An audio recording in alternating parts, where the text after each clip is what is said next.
Londres, finales del siglo XIX. Sobre una colina a las afueras de la ciudad se alza un extraño palacio. Parece un château francés de cuento de hadas. Pero no pertenece a un rey. Es la heredad de los Rothschild, Waddesdon Manor, y hoy. Nos adentramos en la oscura historia detrás de esta mansión representativa de las viejas fortunas. Para la mayoría es solo una hermosa casa con pinturas y fuentes.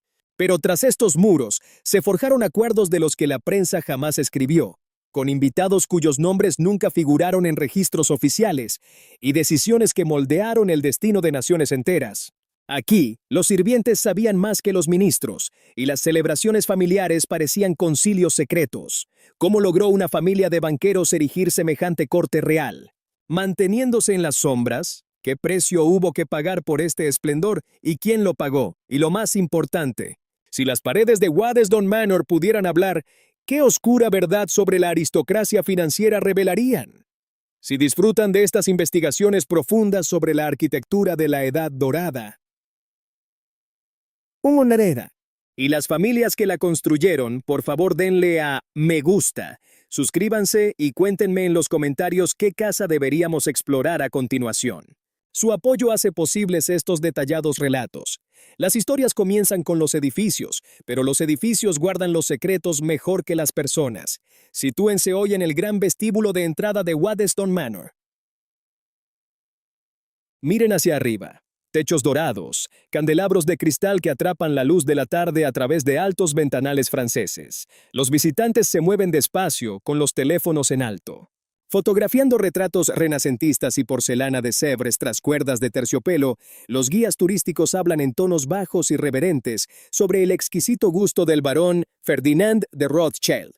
El aire huele levemente a cera de muebles y seda antigua. Esta es la historia que quieren que vean. Pero recorran ese mismo salón retrocediendo en el tiempo. Noviembre de 1940. Las lámparas de araña están apagadas. Gruesas cortinas opacas asfixian cada ventana. Cinta adhesiva cruza los cristales en forma de X, un escudo rudimentario contra las explosiones. Afuera, los reflectores barren el cielo de Buckinghamshire.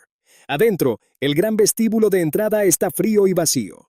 Los retratos vigilan habitaciones sin invitados. En tiempos de guerra, Waddesdon Manor se convirtió en un cascarón, con la familia mayormente ausente.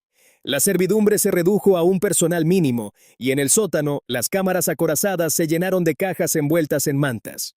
Los tesoros artísticos de los museos de Londres sobrevivieron al Blitz en almacenamiento secreto. La National Gallery confió a esta casa obras de Rembrandt y Gainsborough, cuando incluso algunas de las bóvedas de Gran Bretaña parecían demasiado vulnerables. Las mismas habitaciones, mundos diferentes. Ese choque es exactamente lo que Waddesdon fue diseñado para absorber. Un château renacentista francés depositado sobre una colina inglesa, el palacio de fantasía de un banquero concebido para susurrar permanencia y pertenencia. Sin embargo, fue erigido por una familia que, apenas unas generaciones antes, tenía prohibido poseer tierras en la mayor parte de Europa simplemente por ser judíos. Los Rothschild construyeron Waddesdon para demostrar que habían llegado, que pertenecían a la nobleza terrateniente y a la aristocracia titulada. Se equivocaron en la parte de la seguridad. Para comprender verdaderamente a Waddesdon Manor, hay que entender qué era lo que realmente estaba defendiendo. No solo arte, no solo estatus, sino algo más frágil y más desesperado. La esperanza de que la riqueza pudiera levantar muros lo suficientemente altos como para mantener a raya el odio que había perseguido a esta familia a través de fronteras y siglos. La creencia de que una casa perfecta en una colina inglesa podría finalmente otorgar a los Rothschild lo que su imperio bancario jamás pudo, el derecho a simplemente existir sin tener que disculparse. ¿Qué construyes cuando sabes en el fondo que ninguna fortaleza es permanente? Cuando el suelo bajo tu castillo siempre ha sido territorio en disputa. El barón Ferdinand de Rothschild comenzó la construcción de Waddesdon en 1874. La última piedra se colocó en 1889. 15 años para transformar una visión en piedra y pizarra. Un palacio francés en la campiña inglesa, destinado a albergar a príncipes y primeros ministros, lleno de un arte que los reyes envidiaban, rodeado de jardines que reescribían el propio paisaje.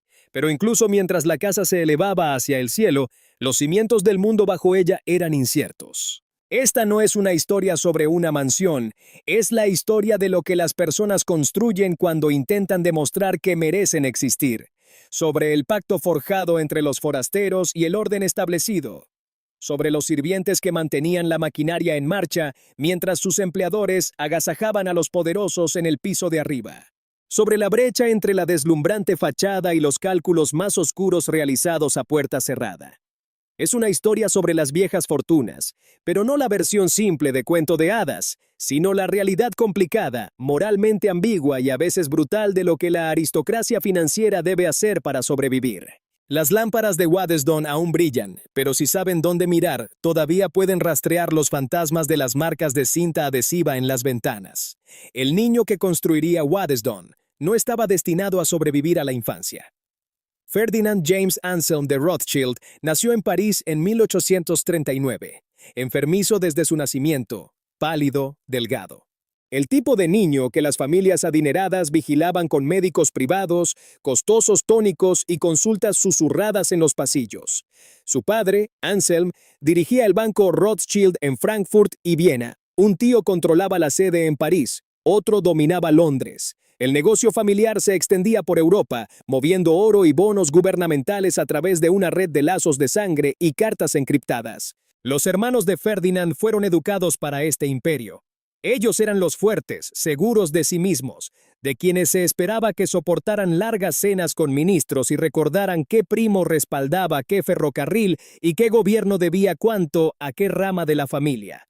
Ferdinand fue mantenido al margen, protegido. El frágil, ser débil en una dinastía cimentada en el poder, te enseña ciertas cosas. Te enseña que siempre estás a una enfermedad de ser apartado, que tu valor puede sentirse condicional, que debes demostrar tu valía en formas que tus saludables hermanos jamás tendrán que imaginar. Y te enseña otra habilidad de supervivencia. Cuando el mundo real se siente peligroso, comienzas a construir mundos interiores que puedas controlar. Ferdinand fue enviado a Inglaterra por su salud. Se suponía que el húmedo clima inglés sería más amable con sus pulmones que los crudos inviernos continentales.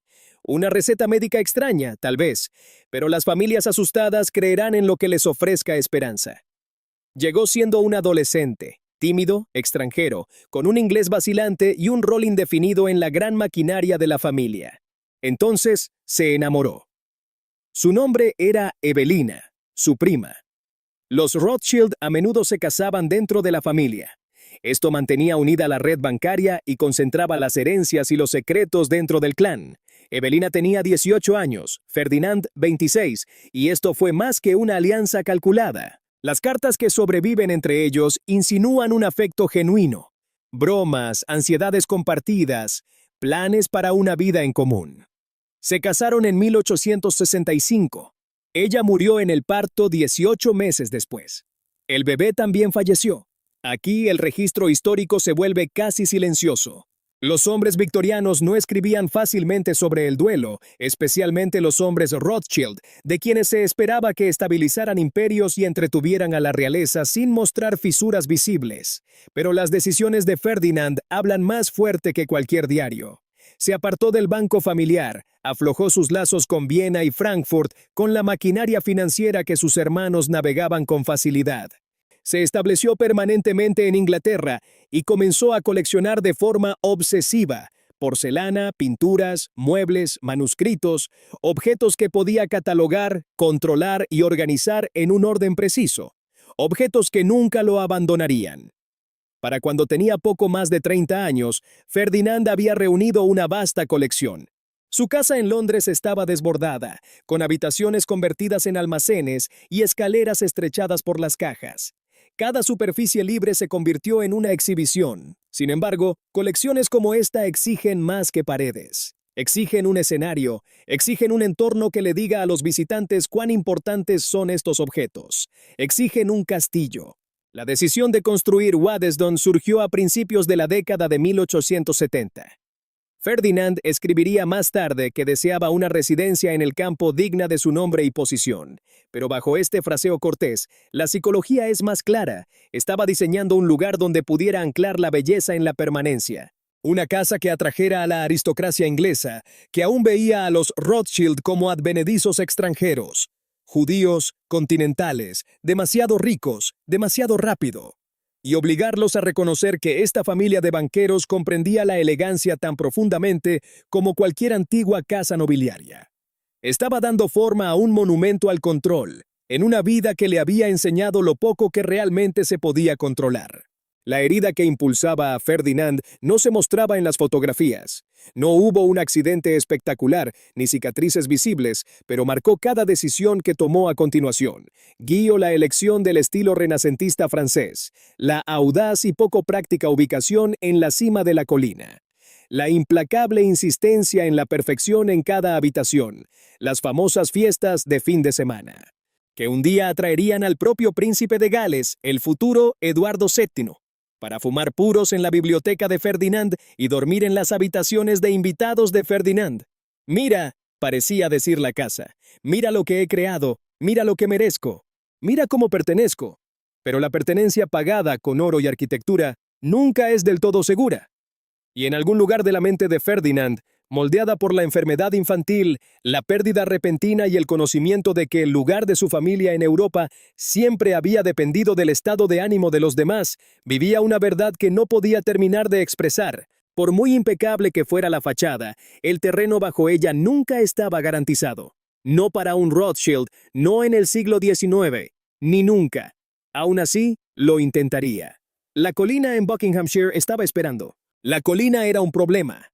Ferdinand compró las tierras cerca del pueblo de Waddesdon en 1874, aproximadamente 2.700 acres de campiña de Buckinghamshire, campos ondulados, setos antiguos, y en el centro, la cima de una colina desnuda y azotada por el viento que ningún arquitecto sensato habría elegido para un gran proyecto de construcción. Los lugareños pensaban que estaba loco por construir en una colina. Esto significaba que todo tenía que ser arrastrado hacia arriba. Piedra, madera, cada ladrillo y viga, miles de toneladas de material, luchando contra la gravedad en caminos que aún no existían. La estación de tren más cercana estaba a kilómetros de distancia. El pueblo de Waddesdon era diminuto, no estaba preparado para lo que estaba a punto de descender sobre él. Cuando los agentes de Ferdinand comenzaron a contratar obreros y a realizar enormes pedidos de suministros, la verdadera escala del plan se volvió imposible de ignorar. No se trataba simplemente de una casa de campo, era una campaña de ingeniería, disfrazada de arquitectura. Ferdinand contrató a un arquitecto francés, Gabriel Hippolyte Destailleur, precisamente porque quería algo que no se pareciera en nada a una finca inglesa tradicional, sin corteses simetrías georgianas, sin calmas proporciones clásicas. Quería un château del Valle del Loira, el tipo de estructura que los nobles franceses habían construido en el siglo XVI cuando necesitaban demostrarle algo a su rey. La ironía era obvia para todos, un banquero judío contratando a un arquitecto francés para construir un palacio francés en Inglaterra con el fin de impresionar a la aristocracia inglesa. Pero Ferdinand entendía los símbolos mejor que la mayoría. Si no puedes nacer dentro de la vieja elegancia europea, al menos puedes comprar sus planos y reensamblarlos piedra por piedra en suelo extranjero. El verdadero trabajo comenzó en serio en 1877. Primero fue la colina misma. La cima desnuda tuvo que ser remodelada, nivelada y preparada para cimientos que pudieran soportar un peso que la tierra jamás había cargado antes. Se trajeron máquinas de vapor para impulsar la excavación. Los trabajadores cavaron hasta el lecho de roca en algunos lugares y luego levantaron enormes muros de contención para mantener el terreno alterado en su lugar. Luego vino el camino de acceso. Ferdinand encargó un camino sinuoso que subía la colina en curvas, revelando la casa por etapas a medida que los carruajes ascendían. El camino no era solo práctico, era puro teatro. Estaba pensando para que la anticipación creciera con cada curva. Más tarde, los visitantes describirían el viaje como sobrecogedor, que era exactamente lo que el diseño pretendía. Lentamente, la casa emergió de los planos a la realidad. La piedra pálida llegó desde Bath, y la pizarra para el techo vino desde Gales. Las tallas ornamentales se confiaron a artesanos traídos desde Francia. Una torre central y alas que se extendían al este y al oeste tenían docenas y docenas de ventanas, altas y con múltiples paneles, diseñadas para inundar los interiores de luz de una manera que la mayoría de las casas de campo inglesas nunca intentaban. Pero había una parte de Waddesdon que los invitados casi nunca veían: el sótano. Debajo de las doradas salas de recepción y galerías de retratos, se ocultaba un laberinto de pasillos para sirvientes y espacios de servicio, cocinas, lavaderos, bóvedas de almacenamiento, bodegas de vino, toda una infraestructura subterránea construida para mantener la gran casa funcionando mientras permanecía efectivamente invisible. El ala de los sirvientes estaba física y socialmente separada del mundo de arriba. El personal entraba por puertas diferentes, usaba escaleras diferentes y se movía a lo largo de rutas cuidadosamente planificadas que garantizaban que no se cruzarían con la familia o los invitados a menos que fueran convocados. Nada de esto era inusual para la época. Toda gran casa trazaba una línea dura entre los de arriba y los de abajo. Pero la escala en Waddesdon llevó ese sistema al extremo. Ferdinand empleó a docenas de empleados, y una vez que la finca estuvo en pleno funcionamiento, el número aumentaría a más de 100. Cada persona tenía un rol definido: lacayos, doncellas, cocineros, palafreneros, jardineros. Y cada uno de ellos entendía que la magia que parecía fluir sin esfuerzo en el piso de arriba, los platos servidos en el momento perfecto, las chimeneas llameantes y las habitaciones inmaculadas dependían de que ellos se mantuvieran fuera de vista. La casa fue diseñada para irradiar gusto y refinamiento. Sin embargo, bajo esa exhibición, funcionaba como una fábrica de precisión. Cada cena requería horas de planificación y preparación. Cada reunión de fin de semana exigía una logística que bordeaba lo militar.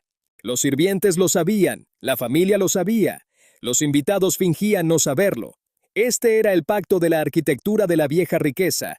Construías algo lo suficientemente hermoso como para argumentar que pertenecías a ese mundo, y lo construías sobre el trabajo de personas a las que nunca se les permitiría pertenecer a las habitaciones que mantenían. Para 1883, la estructura principal estaba terminada. Ferdinand se mudó antes de que los interiores estuvieran completamente acabados, incapaz o poco dispuesto a esperar más. El palacio francés, en la cima de la colina inglesa, ya no era una visión en papel. Era piedra, vidrio y pizarra, visible por millas, dominando el paisaje, exactamente como Ferdinand lo había imaginado. Los lugareños dejaron de llamarlo loco, empezaron a llamarlo varón. Pero la función apenas comenzaba. Una casa es solo un cascarón sin las personas que la animan, y Ferdinand estaba a punto de invitar a las figuras más poderosas de Inglaterra para que vieran con sus propios ojos lo que un Rothschild podía construir. La casa estaba lista, ahora tenía que actuar. Ferdinand entendía que Waddesdon no era simplemente una residencia, era un escenario, y la producción que estaba montando necesitaba al público adecuado. No solo conocidos adinerados, no solo compañeros banqueros o primos lejanos. Necesitaba a las personas cuya presencia confirmaría todo lo que la casa había sido construida para decir. Necesitaba a la realeza, al príncipe de Gales, Albert Edward, el futuro Eduardo VII. Él visitó Waddesdon por primera vez en la década de 1880. La fecha exacta se desdibuja en el registro histórico, pero el significado era inconfundible.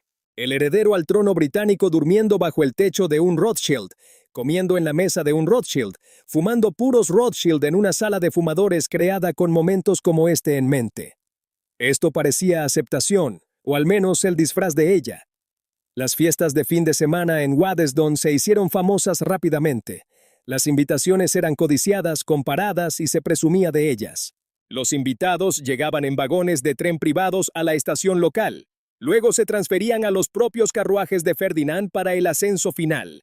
La subida por el sinuoso camino de entrada estaba coreografiada para crear tensión. Los árboles se abrían para mostrar vislumbres enmarcadas de piedra y torres, el château revelándose pieza por pieza, creciendo con cada curva hasta que dominaba el horizonte. En el interior, cada detalle había sido diseñado para causar impacto.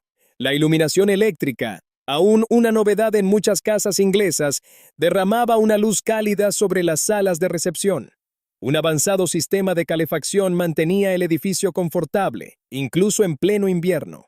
Agua caliente aguardaba en las habitaciones de invitados, un lujo que algunas casas aristocráticas más antiguas aún no lograban ofrecer de manera constante. Ferdinand había estudiado lo que la élite británica valoraba, y luego lo superó con algo un poco más pulido, un poco más moderno, un poco más impresionante. El ritmo del fin de semana se establecía en un patrón. Llegadas y presentaciones formales el viernes, partidas de caza por la finca el sábado. Ferdinand se había asegurado de que los terrenos estuvieran bien abastecidos de aves de caza para este propósito exacto. Té de la tarde en los salones, cenas que podían extenderse a 12 platos, cada uno servido con precisión silenciosa. Después, la separación tradicional. Los hombres se retiraban a la sala de fumadores, las mujeres al salón, antes de que los grupos volvieran a unirse para jugar a las cartas, escuchar música o mantener conversaciones que se alargaban hasta bien entrada la noche. Pero el trabajo importante rara vez ocurría en la mesa de la cena. Tomaba forma en los rincones, en intercambios en voz baja entre platos, en la biblioteca después de la medianoche. Cuando la mayoría de los invitados habían subido a sus habitaciones, un pequeño círculo de hombres permanecía con copas de brandy en la mano, murmurando sobre préstamos gubernamentales, ferrocarriles coloniales y concesiones en países que la mayoría de la gente ni siquiera podría señalar en un mapa. Ferdinand no convertía oficialmente estos fines de semana en conferencias bancarias. Se había alejado de las operaciones financieras diarias, sin embargo, seguía siendo un Rothschild. Sus hermanos y primos aún dirigían las sedes familiares en Londres, París, Viena y más allá. Cuando los ministros necesitaban fondos para proyectos nacionales, cuando los inversores querían información fiable sobre mercados extranjeros, cuando los acuerdos delicados requerían confidencialidad, esas necesidades no se desvanecían en la puerta principal de Waddesdon, simplemente se trasladaban a espacios más discretos. Se podían organizar presentaciones, intercambiar nombres y construir confianza lentamente entre el humo de los puros. Menús cuidadosamente planificados y el entendimiento tácito de que cualquier hombre capaz de crear Waddesdon estaba conectado con capitales serios. La aristocracia británica acudía, elogiaban la comida, admiraban el arte y se maravillaban con la tecnología. Luego se iban a casa y hacían chistes. La revista satírica Punch publicaba caricaturas despiadadas. Figuras de los Rothschild aparecían con narices exageradas, aferrándose a sacos de dinero, rodeados de símbolos de codicia. Las caricaturas mezclaban la envidia con el ridículo. Sí, los Rothschild poseían una riqueza asombrosa, pero aún se les trataba como forasteros, extranjeros, judíos, demasiado ricos, demasiado rápido. Por muy impecable que fuera su chateau francés o cuán deslumbrante fuera su lista de invitados, a los ojos de muchos, todavía no eran verdaderamente ingleses. Ferdinand veía las caricaturas y escuchaba las burlas de salón sobre los millonarios judíos que intentaban comprar su entrada a la clase terrateniente. Mantuvo sus reacciones en privado. ¿Qué podría haber dicho públicamente que no profundizara el escozor? Protestar solo probaría que los dardos habían dado en el blanco, así que respondió de la única manera que creía que podría funcionar. Intensificó su estrategia. Más arte, más invitados, más precisión. Si se rumoreaba que la casa era demasiado extravagante, la hacía más deslumbrante. Si su hospitalidad se descartaba como excesiva, la hacía meticulosa. El contraataque a la exclusión era llegar a ser tan exitoso, tan indispensable para el tejido social, que ignorarlo parecería ridículo. Y en muchos sentidos la estrategia funcionó. El príncipe de Gales seguía regresando, otros miembros de la realeza lo siguieron, miembros del gabinete, diplomáticos y dignatarios extranjeros se unieron a las listas de invitados.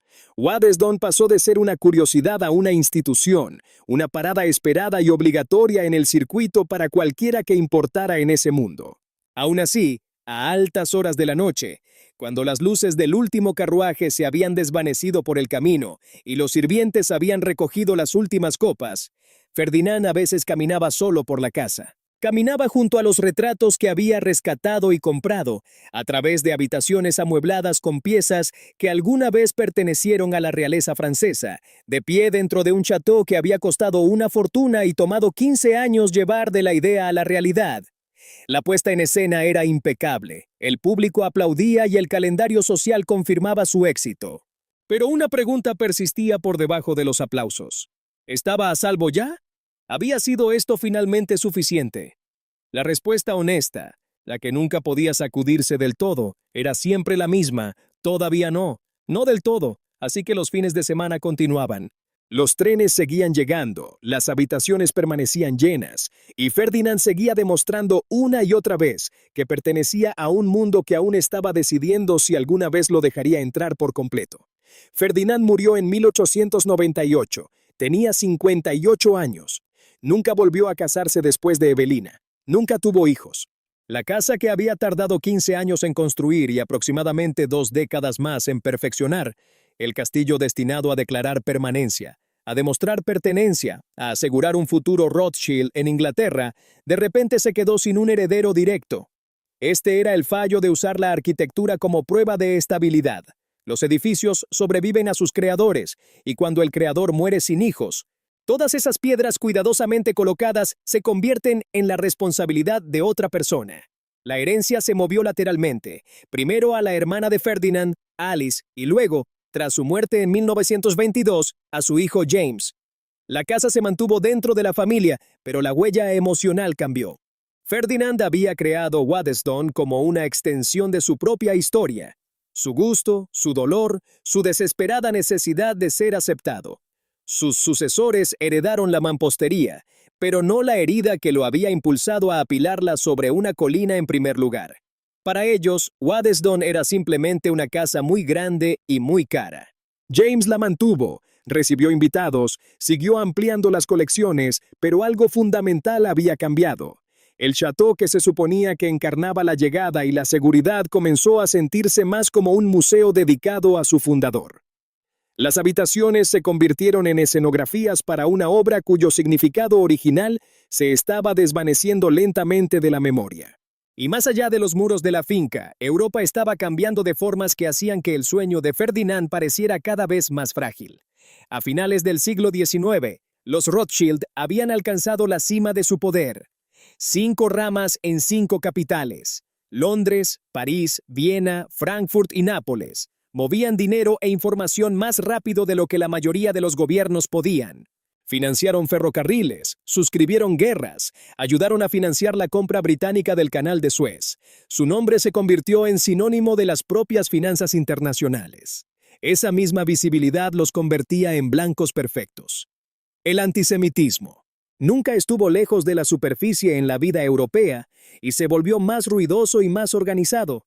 Dejó de ser solo un prejuicio de salón o una exclusión casual y se endureció en programas y plataformas políticas. Se construyeron partidos políticos en torno a él y los periódicos imprimían elaboradas teorías de conspiración sobre el control de los Rothschild sobre gabinetes y mercados. Una infame falsificación, los llamados protocolos, circuló ampliamente, afirmando exponer planes judíos para la dominación mundial. Los Rothschild fueron mencionados por su nombre una y otra vez. Su riqueza y su alcance transfronterizo, las mismas cosas que los habían hecho indispensables, fueron rediseñadas como pruebas de una influencia siniestra. Para los antisemitas, la combinación de ser judíos y exitosos los convirtió en símbolos de todas las ansiedades sobre las finanzas modernas, el capitalismo y el cambio social. Desde Buckinghamshire, Waddesdon parecía intocable. La campiña inglesa se sentía distante de la fiebre del continente. Inglaterra, se decía la gente, era diferente, más estable, más tolerante. El príncipe de Gales había hecho visitas y la familia había sido tejida cautelosamente, condicionalmente, pero tejida al fin y al cabo en la alta sociedad británica. Las cartas de familiares en el continente contaban otra historia. Hablaban de nuevas reglas y restricciones sobre dónde podían vivir los judíos y cuotas que limitaban a qué profesiones podían acceder. Movimientos políticos que atacaban explícitamente a los bancos y propiedades de los Rothschild en Austria, en Alemania, en Francia. El terreno bajo el poder de la familia comenzaba a inclinarse. El castillo que Ferdinand había erigido como un monumento a la seguridad ahora se encontraba en un mundo que se volvía menos seguro cada año. James de Rothschild. 4. Al supervisar Waddesdon en las décadas de 1920 y 1930, se enfrentó a un dilema que nunca pudo resolver del todo. Debería conservar la casa exactamente como la había concebido su tío, un monumento a la llegada y a la permanencia, aun cuando el antisemitismo europeo se volvía más amenazante. O debería admitir que la seguridad que Waddesdon debía simbolizar siempre había sido condicional, en el mejor de los casos. Eligió la preservación. Los fines de semana continuaron, las colecciones se expandieron y los jardines permanecieron inmaculados. Waddesdon seguía deslumbrando, pero el significado de su grandeza estaba cambiando. La casa ya no se sentía como una prueba de que la familia había triunfado. Comenzaba a parecerse a un bastión, un lugar al que replegarse cuando el mundo exterior se volviera hostil. Y ese mundo exterior se estaba oscureciendo rápidamente. A mediados de la década de 1930, las noticias desde Alemania ya no podían ser ignoradas. Se estaban confiscando negocios judíos y familias judías eran expulsadas de sus empleos, hogares y de la vida pública. Las propiedades de los Rothschild en Frankfurt y Viena sufrieron amenazas directas. Los familiares huyeron a Londres, a París, a cualquier lugar que todavía pareciera relativamente seguro. La máquina de propaganda nazi se obsesionó con el apellido Rothschild. El Estado producía carteles y emisiones, pintándolos como los autores intelectuales invisibles de las finanzas internacionales.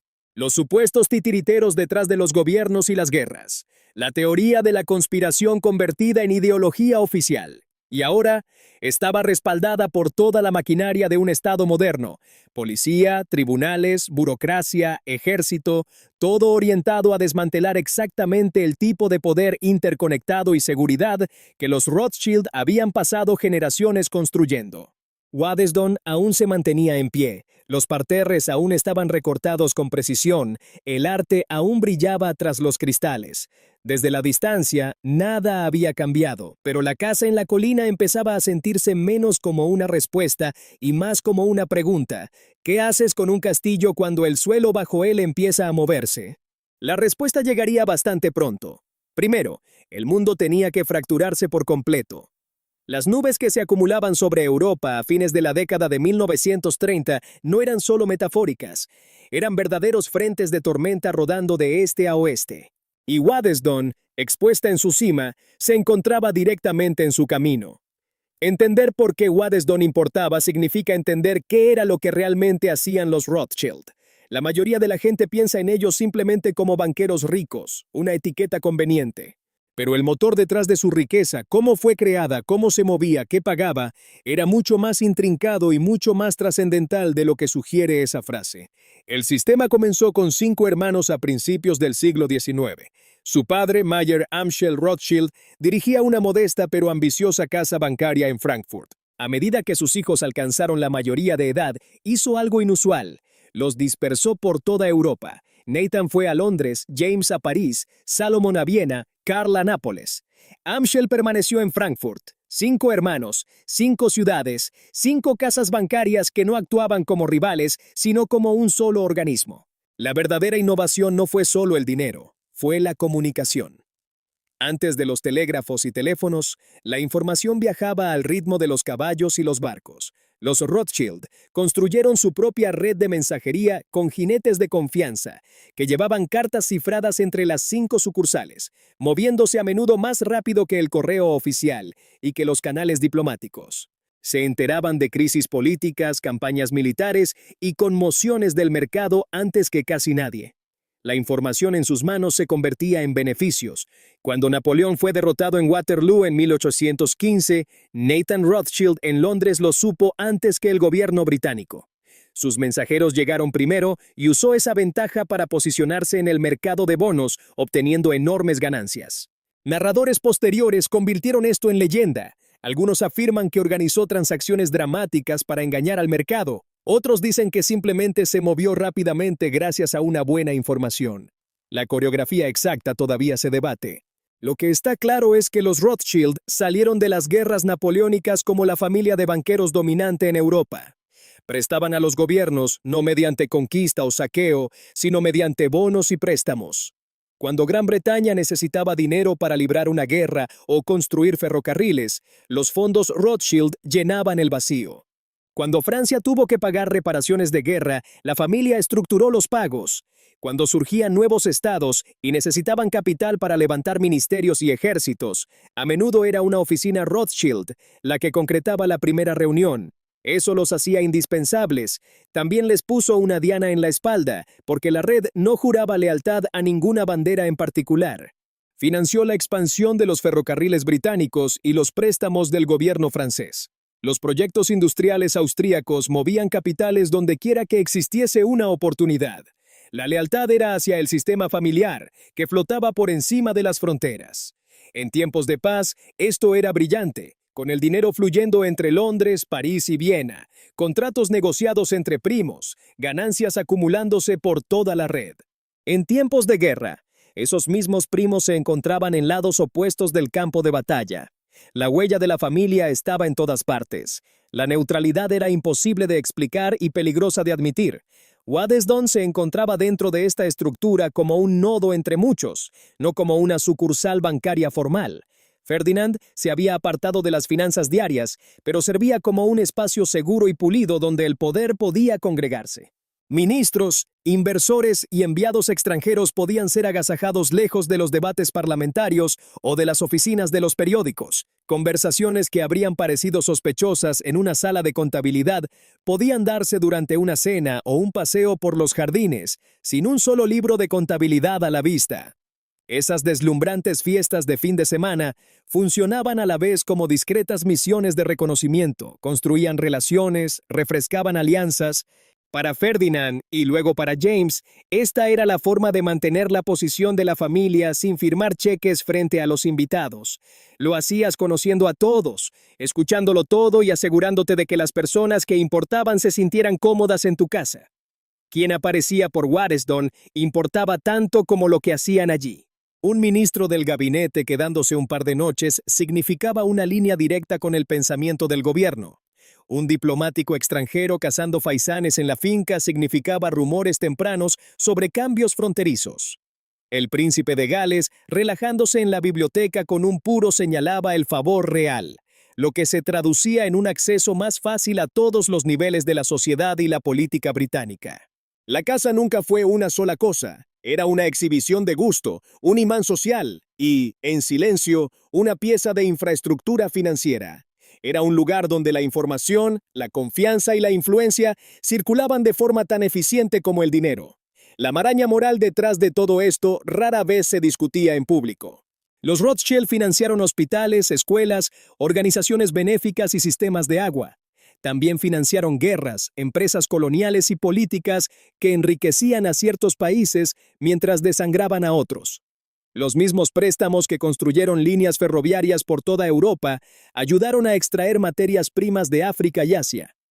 La misma red que calmaba los mercados concentraba un poder extraordinario dentro de un círculo muy pequeño de familias emparentadas. Si Ferdinand, al pasear por sus galerías de noche, lidiaba con estas contradicciones, es algo que los archivos no nos cuentan. No hay diarios confesionales que expliquen cómo compaginaba los Rembrandts de sus paredes con las batallas y los pactos que los habían pagado. Lo que sí sabemos es que entendía el trato subyacente. El Château de la Colina existía porque la maquinaria del dinero existía, y la maquinaria del dinero funcionaba porque era rápida, transnacional y no leal a ninguna entidad excepto a sí misma. Esta era la vieja riqueza en una de sus formas más puras, no el cuento de hadas de un genio solitario que se hace rico con puro esfuerzo. Aunque los Rothschild fueron innegablemente agudos e implacables, era una riqueza construida a través de un sistema que vivía por encima de los estados-nación, capital que se movía más rápido de lo que las leyes podían atraparlo, un poder que respondía primero a los intereses de la familia. Y solo de forma distante, si acaso, a la supervisión pública. Waddesdon era hermosa.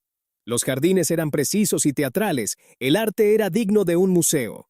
Los invitados recordarían el resplandor de los candelabros, el arco de las escaleras, la perfecta simetría de los macizos de flores. Pero bajo la superficie, una pregunta más dura perduraba, en cada reflejo pulido. ¿Cuánto había costado toda esta belleza? ¿Y quién exactamente había pagado el precio? Los invitados veían la perfección. El servicio la hacía posible. Un día en Waddesdon comenzaba mucho antes de que la familia despertara. A las 4:30 de la mañana, las 5 a más tardar, la casa tenía que estar completamente despierta y funcionando antes de que alguien arriba abriera los ojos. Las ayudantes de cocina encendían las estufas de carbón, bestias macizas de hierro que calentaban los hornos, y el agua para todo un día de cocina. Las fregonas acarreaban cubos. A pesar de la fontanería moderna de Waddesdon, pues la casa tenía agua corriente, lo cual era un lujo. La cocina seguía dependiendo del trabajo manual constante. Las doncellas se movían por las salas de recepción, limpiando rejillas, encendiendo nuevos fuegos, quitando el polvo a muebles que habían sido desempolvados ayer y que volverían a hacerlo mañana. El mayordomo lo supervisaba todo. En Waddesdon, su posición conllevaba una verdadera autoridad. Gestionaba al personal masculino, los lacayos, los submayordomos, los mozos de sala. Controlaba la bodega, una de las colecciones privadas más finas de Inglaterra. Coreografiaba el servicio para cenas que podían sentar a 20 invitados a lo largo de una larga secuencia de platos. En las dependencias del servicio, su palabra era ley. La ama de llaves tenía un poder equivalente sobre las mujeres. Dirigía a las doncellas de limpieza, las doncellas personales y las lavanderas. Llevaba los inventarios de la ropa blanca, inspeccionaba los dormitorios, comprobaba que cada superficie brillara. Sus estándares eran implacables. Una mancha en un espejo, un pliegue en una sábana, polvo en un rincón. Cualquiera de estos fallos podía significar el despido. Esta no era una crueldad personal de Ferdinand, era simplemente la manera en que funcionaban las grandes casas. Se esperaba que los sirvientes fueran invisibles e impecables. Ambas exigencias se reforzaban mutuamente. Para permanecer oculto, tenías que hacer tu trabajo con tanta precisión que nadie notara jamás que lo estabas haciendo. La jerarquía en la zona de servicio era rígida. En la cima, el mayordomo y el ama de llaves. Justo debajo de ellos, los ayudas de cámara y las doncellas personales, aquellos que vestían a la familia y a los invitados, manejaban sus pertenencias personales y mantenían sus guardarropas. Por debajo de ese nivel venían los lacayos y las doncellas de la casa. Más abajo aún, el personal de cocina y en el fondo mismo, las fregonas y los mozos de sala. Adolescentes que hacían el trabajo más sucio por la paga más miserable. Todos conocían su lugar. Cruzar un límite traía consecuencias. Las comidas del servicio se hacían por turnos. En el comedor de sirvientes, una gran sala en el sótano. Incluso aquí, el estatus lo dictaba todo. El personal superior, mayordomo, ama de llaves, ayudas de cámara, doncellas personales, comían apartados del resto. Tenían mejor comida servida en mejor vajilla, en una mesa donde se permitía la conversación. El servicio de menor rango comía más rápido. Hablaba menos y volvía directo a sus tareas. El sistema de campanillas controlaba el movimiento como un sistema nervioso. Cada habitación importante de la planta noble tenía un tirador de campana. Cuando alguien tiraba de él, una campana correspondiente repicaba abajo, en el pasillo de los sirvientes. Muelles y cables corrían por las paredes, conectando ambos mundos. Cada campana tenía su propio tono. El personal experimentado podía identificar la habitación que llamaba solo por el sonido. Cuando sonaba una campana, alguien se movía de inmediato. La familia y sus invitados no esperaban. Lo que los sirvientes pensaban realmente de sus empleadores es solo parcialmente visible. Sobrevive un puñado de cartas, algunos diarios, notas ocasionales en los libros de contabilidad del hogar. Juntos, forman un cuadro complicado. Para los estándares contemporáneos, los Rothschild pagaban bien, mejor que muchas casas aristocráticas.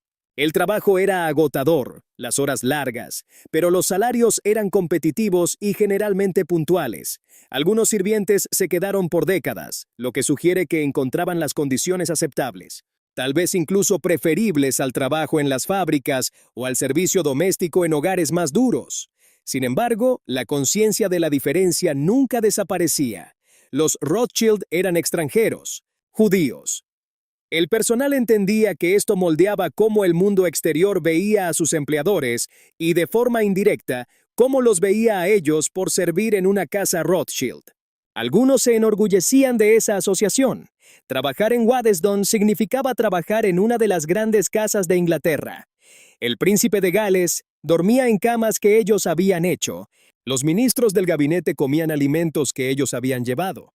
Ese tipo de prestigio reflejado importaba, incluso si era de segunda mano y condicional. Otros eran más conflictivos. Las cartas de antiguos empleados que salen a la luz en los archivos describen a la familia como bastante amable o justa, pero también exigente y muy particular. La implicación es clara. Este era un trabajo, no un parentesco. La relación era transaccional. El respeto existía, pero fluía mayormente en una dirección, hacia arriba. Y por debajo de todo yacía el desequilibrio básico de poder. Un sirviente podía ser despedido por casi cualquier cosa. Un error, una queja, un enfrentamiento con un superior. El despido significaba la pérdida instantánea de ingresos y de vivienda. La mayoría vivía en la finca y, lo peor de todo, la pérdida de una carta de recomendación. Sin una buena referencia, encontrar otro puesto se volvía casi imposible. Los Rothschild no eran tiranos notorios. Según la mayoría de los relatos, trataban al personal mejor que muchos de sus pares, pero la amabilidad desde una posición de control total sigue siendo una forma de control. Un amo gentil sigue siendo un amo. Los sirvientes en Waddesdon mantenían toda la maquinaria en marcha. Mantenían la ilusión de que la riqueza y la belleza existían de forma natural, de que las chimeneas se encendían solas y de que comidas de 12 platos aparecían sin planificación ni sudor. Ellos posibilitaban la actuación de pertenencia de Ferdinand y más tarde la actuación de continuidad de James.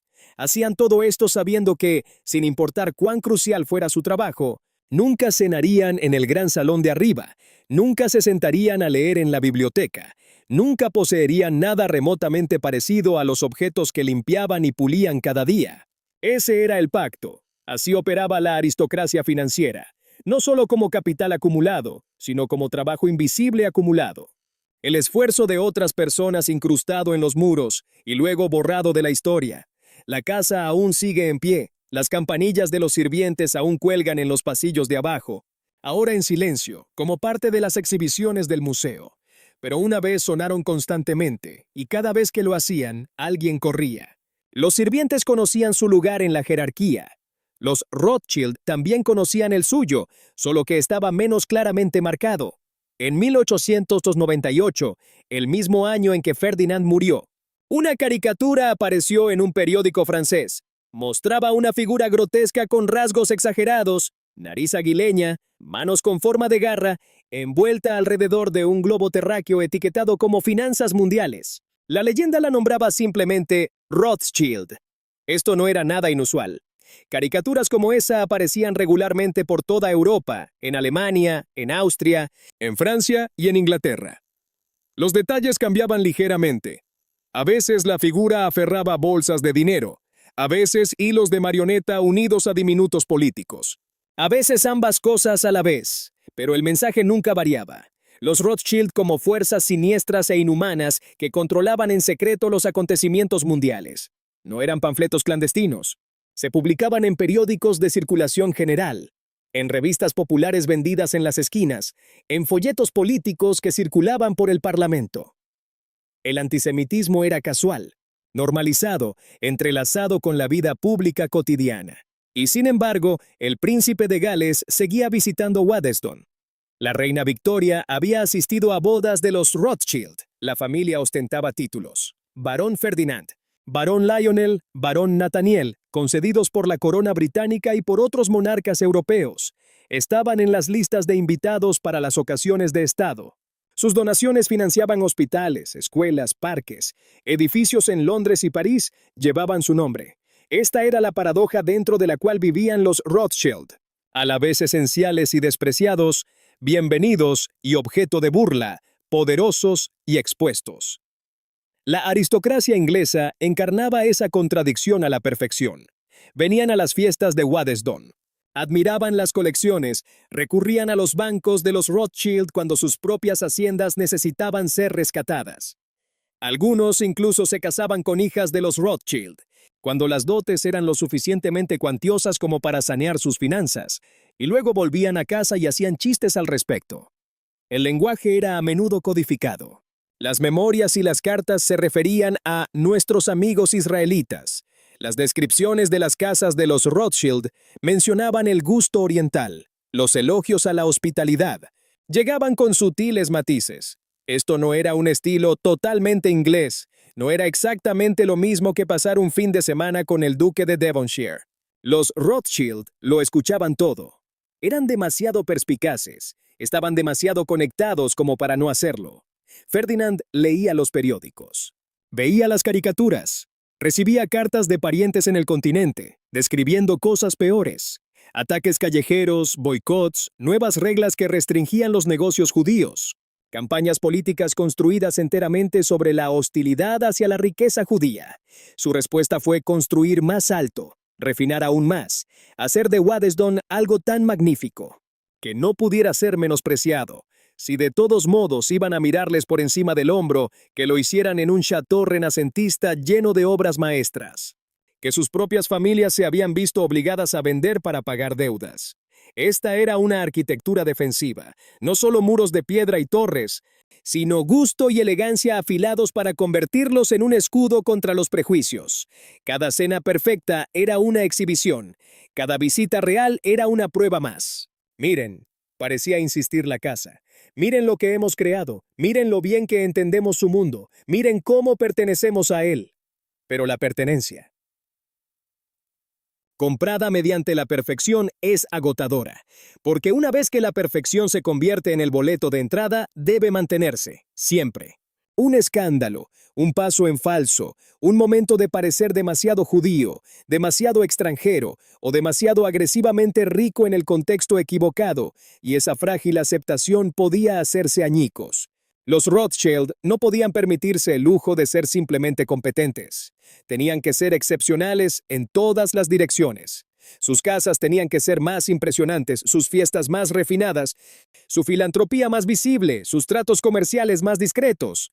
Cualquier fracaso parecía confirmar lo que las caricaturas ya afirmaban, que eran forasteros jugando a disfrazarse de aristócratas. Esa presión se filtraba en todo, en la atención obsesiva por los detalles en Waddesdon, en las listas de invitados cuidadosamente seleccionadas, en las donaciones políticas repartidas entre distintos partidos para que, independientemente de quién ganara las elecciones, alguien en la cima se sintiera en deuda con la familia, en la estrategia de casarse dentro del clan para mantener el dinero y la influencia férreamente contenidos, en el disciplinado silencio cada vez que aparecía una nueva caricatura. Nunca quejarse, nunca dar explicaciones, nunca avivar el fuego. Era una estrategia de supervivencia bajo la máscara de un éxito obtenido sin esfuerzo. Y funcionó, hasta cierto punto. La familia conservó su poder, Waddesdon mantuvo su brillo, la red bancaria siguió funcionando. Por debajo de eso, sin embargo, estaba la constante conciencia de que nada de aquello estaba garantizado, de que las invitaciones podían secarse, de que los honores podían retirarse, de que los cimientos bajo el castillo eran condicionales de una forma que no lo eran para familias cuyos nombres se remontaban al libro Domesday. La aristocracia inglesa rastreaba parte de sus linajes hasta los caballeros que habían cruzado el canal con Guillermo el Conquistador en 1066. La historia de los Rothschild pasaba por las calles del gueto judío de Frankfurt, donde los judíos habían sido encerrados por la noche, restringidos en el comercio y tratados legalmente como forasteros permanentes. Apenas había pasado una generación, pero la familia cargaba con ese recuerdo como si fuera una segunda columna vertebral. Moldeaba sus instintos, su postura defensiva, su implacable necesidad de control y refinamiento. La historia les había enseñado que la seguridad era siempre temporal, que ser amado y odiado al mismo tiempo era lo normal, que podías ser dueño de un palacio y aún así no ser dueño pleno de tu lugar en el país que lo rodeaba. Las caricaturas seguían apareciendo, las invitaciones seguían llegando y los Rothschild seguían caminando por la misma línea imposible, lo suficientemente visibles para importar, no tan visibles como para convertirse en el enemigo perfecto. Lo suficientemente ricos para ser respetados, no tan ostentosamente ricos como para que el resentimiento se desbordara, lo suficientemente judíos para seguir siendo ellos mismos, no tan abiertamente judíos como para que la sociedad cristiana les diera la espalda. Era un equilibrio que nadie podría mantener para siempre. Y entonces, el mundo se rompió. El acto de malabarismo terminó en agosto de 1914. Cuando estalló la guerra en Europa, la red bancaria de los Rothschild, diseñada para flotar por encima de las fronteras, construida sobre lazos de sangre entre capitales, de repente se volvió imposible de operar como antes. Las naciones exigían lealtad absoluta. Eras británico, alemán, francés o austríaco. No podía ser todos ellos a la vez. La familia tenía sucursales en Londres, París, Viena y Frankfurt, primos que habían trabajado juntos durante décadas. Se despertaron para descubrir que estaban en lados opuestos del mismo conflicto. Los Rothschild de Londres eran ahora británicos. Los Rothschild de Viena y Frankfurt pertenecían a las potencias centrales. Los Rothschild de París eran franceses. La misma familia, uniformes diferentes, banderas diferentes. Esto creaba situaciones sin respuestas buenas. Lionel Walter Rothschild, el sobrino de Ferdinand, era un ciudadano británico con parientes cercanos en Alemania. En público, apoyó el esfuerzo de guerra británico sin dudarlo. Al mismo tiempo, algunos de sus primos veían cómo sus negocios eran etiquetados como activos enemigos. No por algo que hubieran hecho, sino por el lugar donde vivían. ¿Qué haces cuando tu propia familia es oficialmente el enemigo? La respuesta práctica fue: dejas de hablar. La Casa de Londres cortó la comunicación formal con Viena y Frankfurt. Los lazos comerciales, que habían funcionado sin problemas durante casi un siglo, fueron suspendidos o disueltos en silencio. La red familiar, que alguna vez había sido su mayor ventaja competitiva, se convirtió en un peligro. Cada rama ahora tenía que demostrar lealtad a su propio gobierno, y la forma más fácil de hacerlo era actuar como si los demás no existieran. Por debajo de todo esto, se estaba formando una grieta más profunda. La guerra desgarró la ilusión de seguridad que lugares como Waddesdon habían sido construidos para proyectar. La finca en sí misma yacía lejos de cualquier línea del frente. Buckinghamshire no vería tropas alemanas.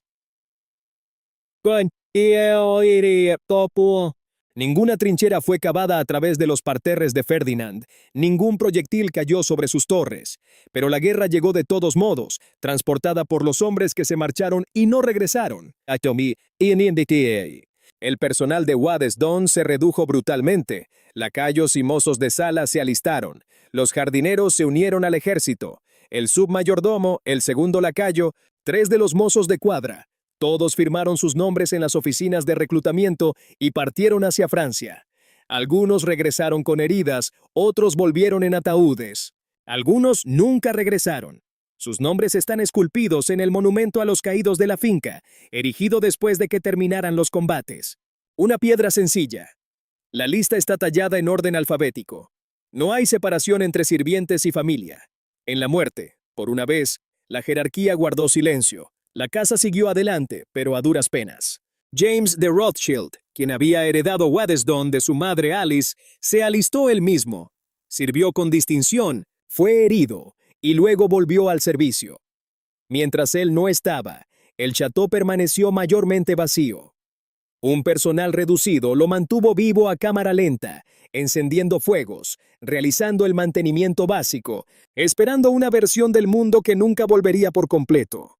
El daño a la amplia red de los Rothschild fue mucho peor. La rama de Viena, que en otro tiempo estuvo entre las más poderosas, fue golpeada por el colapso del Imperio Austrohúngaro. Las propiedades fueron confiscadas, los activos congelados o devaluados a la nada. La sede de Frankfurt se enfrentó a una presión similar. Dentro de una Alemania derrotada, lo que había tomado 100 años reunir, se fracturó a lo largo de nítidas líneas nacionales que apenas habían existido. Cuando se construyó por primera vez el sistema, y bajo todo esto subyacía una brutal constatación: el dinero no podía aislar a nadie de la matanza industrializada. Los Rothschild habían financiado ferrocarriles y gobiernos, habían suscrito deudas nacionales, construido palacios, comprado obras maestras, habían agasajado a príncipes y primeros ministros. Bajo techos pintados en oro, nada de eso importaba frente a las ametralladoras y los proyectiles de alto poder explosivo. Cuando millones de hombres fueron movilizados para matar y ser matados, ningún chateau sobre una colina podía garantizar que su personal o sus dueños se salvarían. El sueño de seguridad a través del éxito de Ferdinand. parecía cada vez más frágil. Podías construir la casa perfecta en una colina inglesa, llenarla de belleza e invitados cuidadosamente seleccionados, demostrar una y otra vez que tenías gusto y estatus, y el derecho a pertenecer, y entonces llegaba la guerra, y los muchachos que habían pulido tu plata morían en el barro francés, y el negocio transnacional de tu familia quedaba destrozado a lo largo de las líneas de batalla, y toda esa perfección revelaba lo poco que realmente podía controlar. La complejidad moral de la posición de la familia se volvió más difícil de ignorar. Los Rothschild habían ayudado a emitir los bonos que financiaron la guerra en múltiples bandos. Préstamos de guerra británicos, empréstitos del gobierno francés, emisiones para la reconstrucción en la posguerra, obtenían honorarios e intereses de los mecanismos de la guerra, incluso mientras esos mismos mecanismos destruían a personas que conocían. No estaban solos en esto, la mayoría de los grandes bancos hacían lo mismo, pero el apellido Rothschild los convertía en el blanco perfecto. Durante y después de la guerra, los propagandistas antisemitas afirmaron que los financieros judíos habían causado el conflicto. Las viejas caricaturas se volvieron más afiladas. Nuevos carteles y panfletos promovían historias aún más salvajes. A los Rothschild se les acusó de sacar provecho del derramamiento de sangre cristiana, de manipular a los gabinetes hacia la guerra puramente por afán de lucro. Algunas acusaciones aterrizaban cerca de una verdad incómoda, aunque no de la manera que pretendían los agitadores. La familia sí se benefició de las finanzas de guerra. También lo hicieron los bancos británicos, los bancos alemanes, los bancos franceses. La diferencia radicaba en que cuando los bancos de propiedad cristiana ganaban dinero con la guerra, podía ser enmarcado como un servicio patriótico. Cuando los bancos de propiedad judía hacían lo mismo, era supuestamente la prueba de un complot oculto. Cuando James regresó a Waddesdon después de 1918, se encontró con una casa que estaba al mismo tiempo inalterada y completamente diferente. Los muros seguían en pie, las colecciones seguían en su lugar, los jardines podían ser persuadidos de volver al orden perfecto, pero el personal era más escaso, la atmósfera era más pesada. Las fiestas se reanudaron, pero ahora llevaban un trasfondo diferente, menos certeza, menos fe en que el mundo pudiera doblegarse mediante el encanto, la precisión y la puesta en escena. El monumento a los sirvientes caídos destacaba en los terrenos, un silencioso y terco recordatorio de que el Chateau había fallado en su promesa más profunda. Había sido construido para simbolizar protección, seguridad, distancia del caos. Sin embargo, el caos había llegado de todas formas, y se había llevado a jóvenes que habían encendido fuegos, pulido plata, servido vino y recortado setos. Los hombres que habían mantenido viva la ilusión. Sus nombres tallados en piedra eran ahora lo más honesto de toda la finca, fijos, indiscutibles, permanentes de una forma en la que la ingeniería social de Ferdinand nunca lo había sido verdaderamente. La guerra terminó en 1918, pero para Waddesdon y para la familia que la erigió, algo fundamental se había hecho pedazos. La creencia de que la riqueza podía comprar una seguridad duradera había desaparecido. Y más allá del horizonte, algo aún peor se estaba gestando. Las fiestas regresaron, pero ahora eran diferentes. James de Rothschild reabrió Waddesdon por completo a principios de la década de 1920. La casa fue restregada desde el ático hasta el sótano. Se logró que los jardines volvieran a la simetría. Se volvió a contratar personal, aunque nunca a los números de la preguerra. Las lámparas de araña volvieron a resplandecer. Los invitados regresaron para fines de semana que, en la superficie, se parecían notablemente a los que Ferdinand había organizado 3 décadas antes, pero por debajo del brillo todo el mundo podía sentir lo frágil que se había vuelto. Los años de entreguerras fueron extraños para lugares como Waddesdon. Por un lado había una especie de glamour obstinado. Autos rápidos ahora se detenían en el camino de entrada. Rolls Royces, Bentleys, máquinas resplandecientes que hacían que los viejos carruajes parecieran piezas de museo. El jazz crepitaba en los gramófonos. Los dobladillos de las mujeres se acortaron. Los cócteles comenzaron a desplazar a las rígidas cenas victorianas de múltiples platos, aunque éstas aún aparecían cuando la ocasión exigía ceremonia.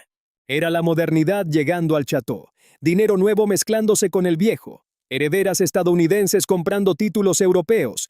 Las reglas sociales se relajaban. allí donde antes habían estado grabadas en piedra. En teoría, esto debería haber facilitado la vida a los Rothschild. Si las viejas barreras estaban bajando, si la sociedad se estaba abriendo, entonces una familia de banqueros judíos con un chateau francés en Inglaterra debería encajar de manera más natural en el panorama. Pero el antisemitismo también se estaba modernizando. En Alemania, la República de Weimar se tambaleaba entre la inflación, los golpes de Estado y la violencia callejera. Los nazis comenzaron como un partido marginal a principios de la década de 1920. Luego crecieron y se convirtieron en una amenaza seria. Su propaganda se obsesionó con las finanzas judías y le puso rostro. No hablaban de los banqueros en abstracto, usaban nombres. Rothschild aparecía una y otra vez en sus panfletos y discursos, como taquigrafía para todo lo que afirmaban. Que estaba envenenando a Alemania. No había nada de sutil en ello. Los periódicos nazis publicaban listas de negocios de propiedad judía a los que boicotear, directorios de profesionales judíos que debían evitarse, folletos y carteles que pedían abiertamente que la riqueza y la influencia judías fueran aniquiladas. Los Rothschild se sentaban en lo más alto de muchas de estas listas, símbolos perfectos para un odio que necesitaba un blanco fácil. Las noticias de esto llegaron a Waddesdon en cartas de familiares que aún estaban en Frankfurt y Viena. El tono se ensombrecía con cada año. Restricciones comerciales, exclusión de clubes y sociedades, palizas en la calle, escaparates destrozados. Las ramas alemana y austríaca de la familia se encontraban bajo una presión creciente. Las propiedades se confiscaban bajo pretextos legales, las cuentas bancarias se congelaban. La maquinaria del Estado se estaba volviendo paso a paso contra el capital judío. James leía estas cartas en la biblioteca de Waddesdon, en la misma habitación donde Ferdinand había agasajado alguna vez al príncipe de Gales, donde los ministros habían hablado de política con brandy y puros, donde la ilusión de una seguridad sólida como una roca había sido cuidadosamente preservada. Esa ilusión se resquebrajaba por todo el continente. En Francia, donde operaba otra gran rama de la familia, la situación parecía diferente. Pero no era en absoluto cómoda. El antisemitismo francés tenía su propio sabor, menos abiertamente violento que el que se desarrollaba en Alemania, pero persistente y profundamente arraigado. El caso Dreyfus de la década de 1890 ya había demostrado con qué rapidez las acusaciones contra un solo oficial judío podían desgarrar al país. Los Rothschild de París continuaron, manteniendo su banco y su posición social, pero lo hacían con una cautela cada vez mayor. Inglaterra todavía se sentía más segura. El antisemitismo británico ciertamente existía, las bromas de salón, las puertas de los clubes que permanecían cerradas, los desaires casuales nunca habían desaparecido, pero aún no tenía la brutalidad sistematizada e impulsada por el Estado que se estaba formando en Alemania y Austria. Los judíos británicos se enfrentaban a prejuicios y a techos de cristal, no a la eliminación organizada. Waddesdon comenzó a funcionar más y más como un refugio. Miembros de la familia llegaban de Francia, de Austria, de Alemania. Primos cuyos negocios habían sido socavados, parientes que habían sido expulsados de sus cargos o acosados en las calles. La casa que Ferdinand construyó para probar que los Rothschild pertenecían a la alta sociedad europea, ahora fungía también como una casa franca para parientes a los que se les decía en voz alta y oficialmente que no pertenecían a ninguna parte. Las reuniones adquirieron una doble vida. En los fines de semana con invitados británicos, todo parecía normal. Escopetas en la percha por la mañana, partidas de caza en los campos, cenas formales, conversaciones fluyendo bajo las lámparas de araña. Toda la representación del ocio aristocrático seguía en pie.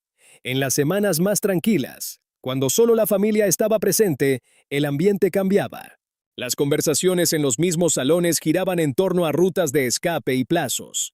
¿Qué hacer con la casa de Frankfurt? Si retirarse de Viena por completo. ¿Cómo trasladar a los parientes vulnerables a Londres o París antes de que las fronteras se cerraran aún más?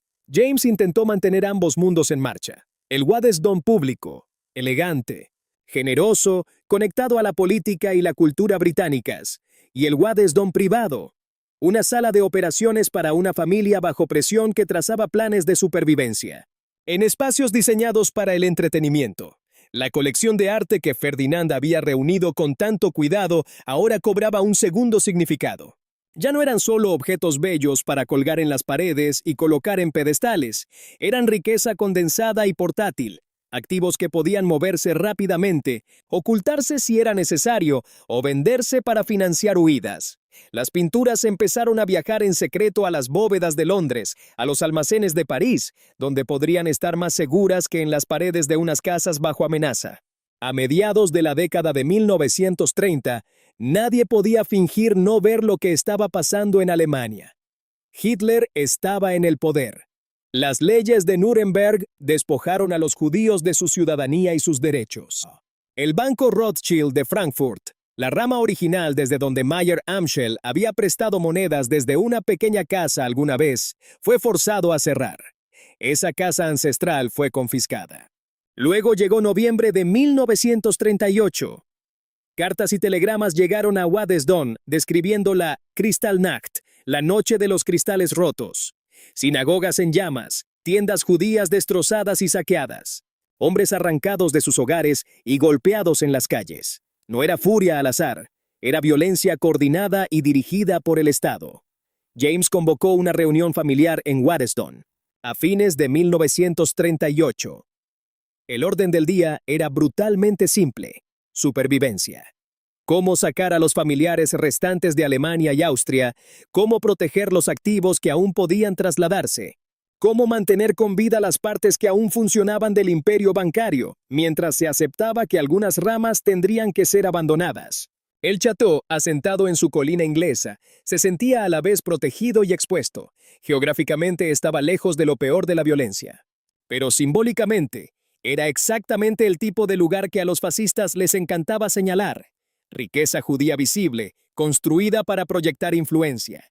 Las mismas características que habían hecho de Waddesdon un triunfo, ahora lo convertían en un objetivo perfecto para cualquier narrativa sobre el poder judío. La belleza del lugar no se desvaneció. Los parterres aún estaban recortados en patrones precisos. Las fuentes aún manaban. Los cuadros aún brillaban tras el cristal. Pero era una belleza sobre hielo quebradizo. Todos podían sentir las grietas, incluso si todavía no podían ver cuán profundas eran. Para 1939, la pregunta ya no era si la guerra regresaría a Europa, sino qué. ¿Y quién seguiría en pie cuando terminara? Ferdinand había construido Waddesdon para que durara por siempre, para cimentar la permanencia, para demostrar que los Rothschild pertenecían a Europa, tanto como cualquier familia con un escudo de armas más antiguo que la imprenta. Aproximadamente 60 años después, Europa se preparaba para desgarrarse de nuevo. Y esta vez los Rothschild no eran solo símbolos convenientes en las caricaturas, sino que estaban siendo señalados explícitamente como enemigos. Las luces en Waddesdon se apagarían pronto de nuevo, y esta vez nadie podía estar seguro de que alguna vez volverían a encenderse. La orden de apagón llegó en septiembre de 1939. Todas las ventanas de Waddesdon debían ser cubiertas. Se colocaron cortinas pesadas, se extendió cinta adhesiva sobre los cristales en forma de cruz para reducir el riesgo de rotura por estallido. Las lámparas de araña que en otro tiempo habían simbolizado la victoria de Ferdinand sobre la oscuridad, luz eléctrica resplandeciendo en la campiña cuando las aldeas cercanas aún dependían del gas, se apagaron. La casa se convirtió en una sombra de sí misma. James de Rothschild se alistó nuevamente en el ejército, a pesar de tener más de 40 años. Había servido en la Primera Guerra Mundial, había sido herido, había vuelto. Ahora lo estaba haciendo todo de nuevo. La casa de la familia en Londres fue cerrada. Waddesdon se convirtió en el principal refugio, pero solo en una versión vaciada y despojada de lo que había sido. La mayor parte del personal se había marchado, alistados, reclutados, arrastrados a las fábricas que ahora producían armas en lugar de bienes de consumo en tiempos de paz. El personal mínimo que quedó atrás solo mantenía vivo lo esencial, manteniendo la estructura, evitando que la humedad devorara las paredes, evitando que los terrenos colapsaran por completo. Los jardines formales fueron abandonados en su mayor parte. Los invernaderos, que antaño habían producido flores exóticas para las fiestas de fin de semana de Ferdinand, se destinaron al cultivo de verduras. Era práctico y era simbólico. La casa construida para exhibir el refinamiento ahora se concentraba en la simple supervivencia. Entonces, llegó una petición discreta del gobierno británico. La National Gallery en Londres necesitaba un almacenamiento seguro. Los bombardeos alemanes amenazaban a los museos de la capital. Pinturas invaluables y esculturas necesitaban ser trasladadas a lugares que pudieran ser asegurados y mantenidos secos, frescos y estables.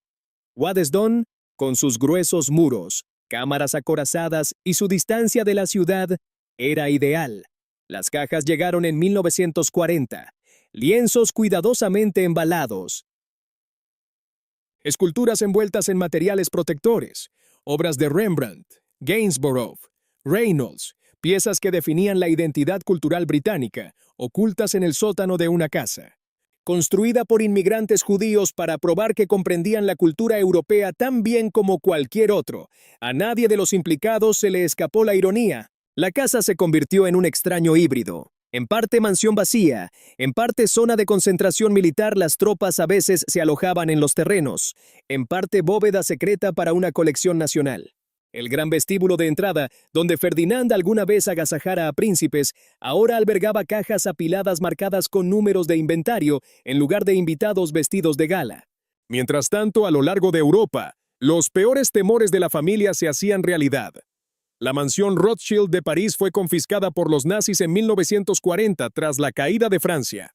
Los oficiales alemanes se apoderaron de las habitaciones. Hermann Göring en persona eligió piezas de la colección de los Rothschild para su botín privado. El robo no fue un saqueo al azar. Fue planificado, puesto por escrito e impuesto por el Estado nazi. Las propiedades en Viena ya habían sido tomadas.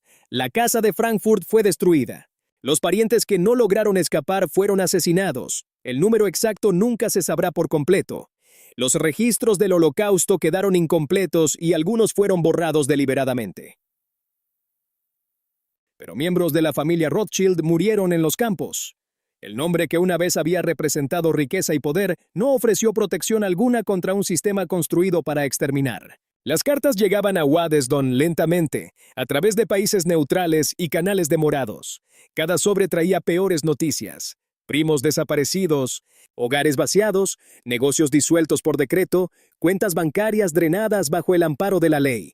La red europea, que había tardado 5 generaciones en construirse, estaba siendo desmantelada metódicamente. James, sirviendo en el uniforme británico, recibía estas actualizaciones entre sus deberes. El golpe emocional era brutal. Él estaba luchando para defender a Europa, mientras descubría que Europa estaba borrando el lugar de su familia dentro de ella. Luchando por la civilización, mientras esa misma civilización revelaba de lo que era capaz de hacer. Waddesdon, sin embargo, permanecía. El techo estaba intacto, los muros resistían. Las pinturas almacenadas en sus sótanos sobrevivieron sin daños. Pero el mundo que encarnaba la creencia de que el dinero, el arte y una cuidadosa coreografía social podían crear una seguridad duradera, había desaparecido. Algunos Rothschild que escaparon a Inglaterra pasaron tiempo en Waddesdon durante la guerra, refugiados en una casa que sus propios familiares habían construido. Para anunciar su llegada, el château se convirtió finalmente en lo que siempre había amenazado con convertirse, no en un símbolo de haber sido aceptados, sino en una auténtica fortaleza. No en una declaración de pertenencia, sino en un lugar para esconderse. El pueblo vivió la guerra de forma diferente. Cartillas de racionamiento, sirenas y apagones, hijos y hermanos ausentes en el frente. Pero también vieron cambiar a Waddesdon. La grandiosa finca que había parecido separada de la vida ordinaria era ahora parte de la emergencia nacional. Los Rothschild, largamente objeto de murmullos por ser considerados extranjeros y sospechosos, eran repentinamente visibles en el mismo bando que los demás. Eso no borró siglos de antisemitismo, pero complicó la narrativa. Era difícil alegar que los Rothschild eran desleales, cuando James vestía el caqui británico y los sótanos de Waddesdon albergaban pinturas que todo el país reclamaba como propias. Para 1945, La guerra en Europa se acercaba a su fin. Las cajas del sótano de Waddesdon fueron abiertas y enviadas de vuelta a Londres. La National Gallery recuperó sus obras ilesas. La casa había cumplido con su deber, había protegido lo que se dejó a su cuidado. Sin embargo, cuando James volvió a casa y recorrió las habitaciones resonantes, la Victoria se sintió vacía, el edificio seguía en pie. La rama británica de la familia había sobrevivido, pero la red que en otra época se había extendido por Europa estaba hecha añicos. Las ramas continentales habían desaparecido o habían sido destripadas, familiares muertos, propiedades borradas. El imperio bancario que alguna vez se había deslizado fácilmente a través de las fronteras ahora estaba confinado a un puñado de países. Donde los Rothschild todavía tenían un punto de apoyo. El Château de Ferdinand había sobrevivido a la guerra en su piedra y pizarra, pero el mundo para el que había sido construido la aristocrática y cosmopolita Europa.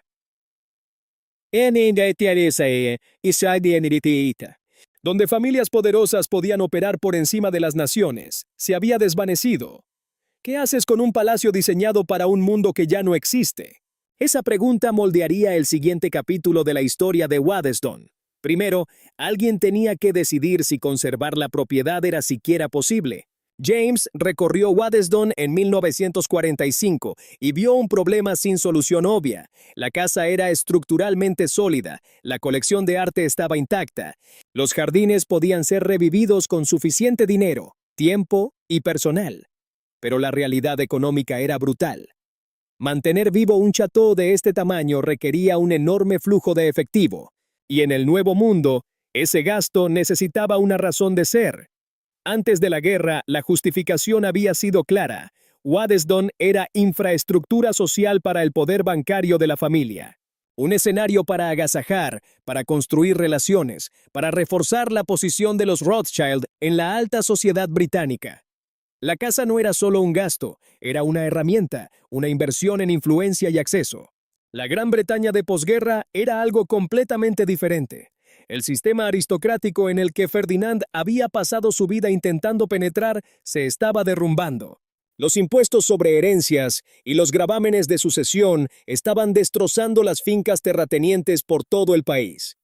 Las casas de campo estaban siendo vaciadas, abandonadas. Demolidas o entregadas como escuelas, hospitales y academias militares. Las grandes fiestas de fin de semana estaban terminando, no porque la gente hubiera dejado de desearlas, sino porque casi nadie podía ya permitirse organizarlas. Las operaciones bancarias de los Rothschild habían sobrevivido, pero en una forma reducida y remodelada. La antigua red europea estaba fracturada. La necesidad de una grandiosa finca inglesa para impresionar a primos y clientes continentales se había desvanecido en gran medida. Muchos de esos primos estaban muertos o dispersos. Esos clientes ahora trataban con nuevas instituciones en un nuevo orden financiero. Sobre el papel, James tenía opciones obvias. Podía vender Waddesdon, encontrar un comprador dispuesto a asumir el mantenimiento, dividir o subastar la colección, entregar la casa a una institución y marcharse. Otras familias en situaciones similares estaban haciendo exactamente eso cada mes. Pero había alguien que no podía aceptar esa respuesta. Dorothy de Rothschild, la esposa de James, vio algo diferente cuando miró a Waddesdon. Ella comprendió que era algo más que un hermoso y costoso problema.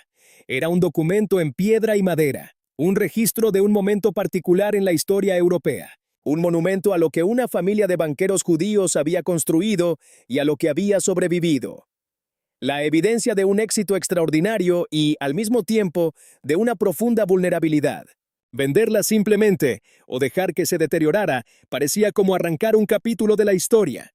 Sin embargo, mantenerla como una residencia familiar privada resultaba cada vez menos realista. La solución hacia la que se orientaron fue radical para su época. Colaborar con el National Trust, una organización británica creada para preservar lugares de importancia histórica, y transformar a Waddesdon de un palacio privado a un patrimonio público. Esto no fue un simple acto de caridad. Las negociaciones fueron detalladas y duras. La familia conservaría ciertos derechos y una voz sobre cómo se harían las cosas. La casa se conservaría de acuerdo a los estándares pactados. El núcleo de la colección de arte permanecería unido. In situ. Se ofrecería acceso al público, pero cuidadosamente controlado para proteger la propiedad, incluso mientras personas, que jamás habrían sido invitadas en la época de Ferdinand, pudieran finalmente pasear por sus salas. Aceptar esto significaba admitir algo que Ferdinand había pasado su vida resistiendo, que el mayor valor de Waddesdon residía ahora en su significado histórico, no en su uso como símbolo de estatus privado, que su importancia iba más allá de la familia, que la forma más segura de salvar lo que él había creado era renunciar a su propiedad exclusiva. James murió en 1957, antes de que pudiera completarse toda la transición. Dorothy sacó adelante el proyecto. El acuerdo formal con el National Trust se cerró en la década de 1950, aunque la familia siguió participando en la gestión y continuó añadiendo piezas a las colecciones. Waddesdon adquirió una nueva identidad. Ya no era una residencia privada representando pertenencia aristocrática, sino un museo y un sitio de patrimonio cultural intentando, al principio con cautela, reconocer su historia estratificada mientras preservaba su esplendor visual. Pero la verdadera preservación exigía honestidad, y la honestidad implicaba plantear preguntas que las generaciones anteriores habían evitado en su mayoría. ¿Qué, exactamente, estaba haciendo Ferdinand cuando construyó este lugar? ¿Cómo, específicamente, se había ganado el dinero que pagó cada piedra y cada cuadro? ¿Dónde estaban las historias de las personas de abajo, los sirvientes cuyo trabajo había hecho posible la ilusión de lujo sin esfuerzo? ¿Cómo moldeó el antisemitismo las decisiones de la familia? ¿Qué compromisos habían asumido para sobrevivir dentro de un sistema que nunca los aceptó por completo? Durante décadas, después de abrir sus puertas a los visitantes, la historia oficial se mantuvo en terreno seguro. Los guías hablaban sobre la arquitectura, la procedencia de las pinturas, la brillantez del gusto de Ferdinand. Los invitados paseaban por las habitaciones, escuchando sobre muebles franceses, porcelana de Sèvres y retratos renacentistas. Casi nada sobre las vidas que se vivieron allí, o sobre las tormentas políticas que bramaban tras las ventanas. Era una historia cómoda, una historia hermosa, una versión del pasado, que permitía a la gente admirar la riqueza y la cultura sin tener que pensar demasiado en cómo se había adquirido ninguna de las dos, pero también estaba incompleta. A medida que pasaba el tiempo y nuevos historiadores y conservadores asumían el cargo, crecía la presión para ampliar el enfoque. Los archivos se abrieron adecuadamente. Se examinaron cajas en los áticos y almacenes. Se leyeron los registros del servicio, se descifraron las cartas entre los miembros de la familia, se revisaron los libros de cuentas minuciosamente. Lentamente, se fue perfilando una imagen diferente. Ferdinand no fue solo un coleccionista refinado. Fue un hombre marcado por la enfermedad y el duelo, construyendo una fortaleza contra la pérdida y el rechazo. Las fiestas de fin de semana no eran solo escenas de elegancia, eran puestas en escena calculadas y diseñadas para comprar un sentido de pertenencia que seguía siendo condicional. Los sirvientes no eran personal anónimo, eran individuos con nombres, esperanzas y opciones fuertemente limitadas, trabajando dentro de una jerarquía que explotaba su labor, por relativamente amables que pudieran haber sido sus empleadores. La casa comenzó a contar estas historias también, no para borrar la belleza, sino para enmarcarla. No para negar los logros de Ferdinand, sino para preguntar qué costaron, a quién y por qué. El cambio fue gradual y no estuvo exento de resistencias. Algunos visitantes querían la versión de cuento de hadas, el chateau resplandeciente, las cenas deslumbrantes. La narrativa simple de gusto y éxito excepcionales. Otros querían el relato completo, la historia entera, enmarañada y moralmente complicada, de lo que realmente implica la vieja fortuna.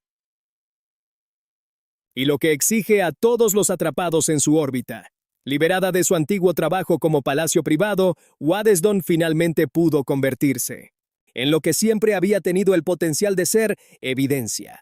Un registro físico, un lugar donde el pasado se conserva no solo para ser admirado, sino para ser comprendido. La pregunta abierta es si la gente está dispuesta a escuchar esa historia completa una vez que las puertas se han abierto lo suficiente como para dejar que se cuente. El ático de Waddesdon guardaba secretos que nadie había examinado seriamente, cajas de documentos, décadas de cuentas de la casa, expedientes de empleo de sirvientes, cuyos nombres nunca habían figurado en las lustrosas guías turísticas.